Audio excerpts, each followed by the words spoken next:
A very lovely good evening to all of you.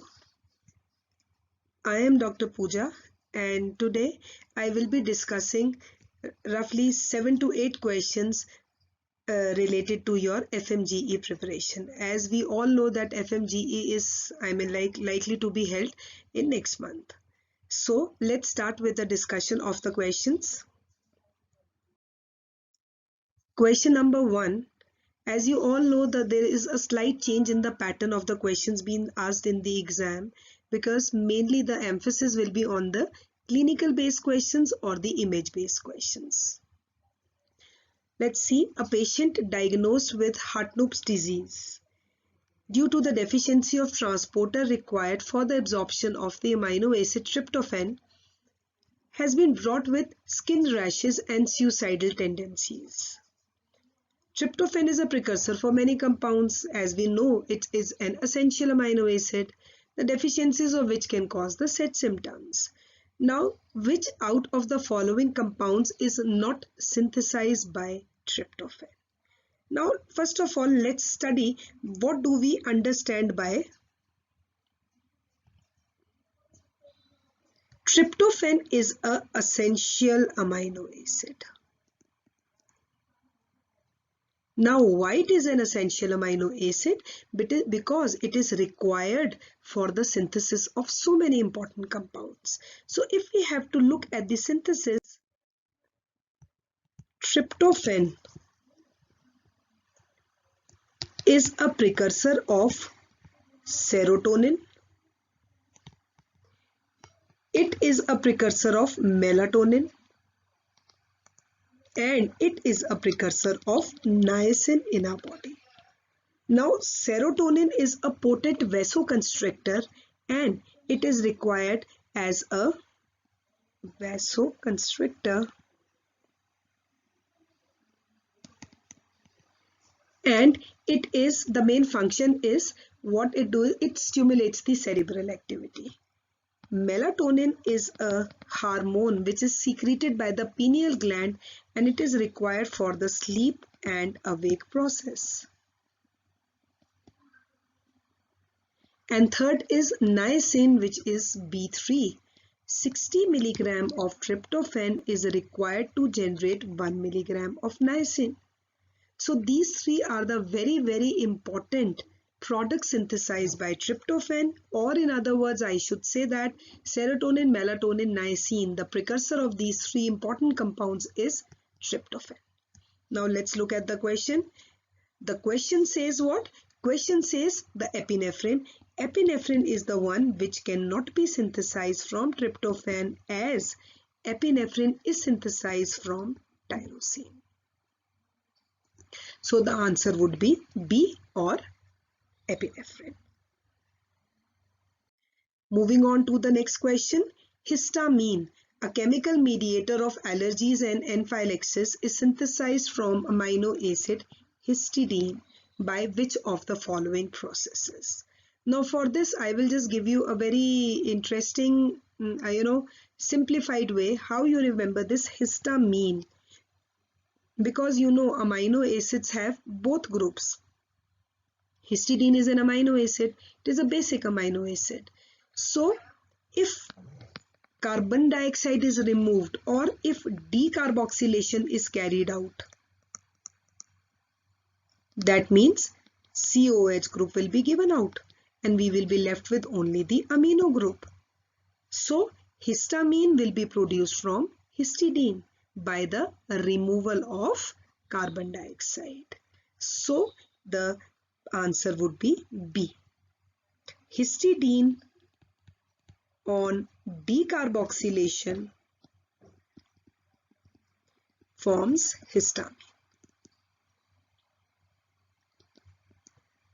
which is secreted by mast cells of the liver.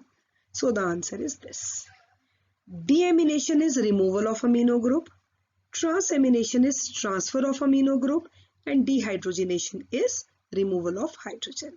So the answer is simple, decarboxylation. Question number 3. The 2 nitrogen of urea.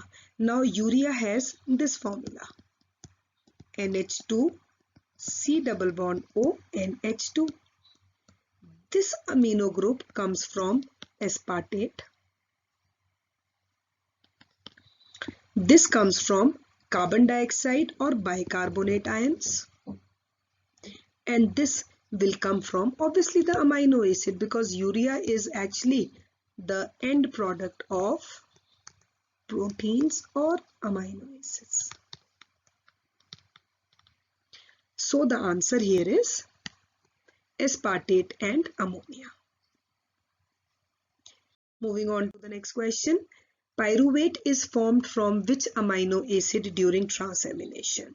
Transamination is transfer of an amino group from an amino acid to a keto acid,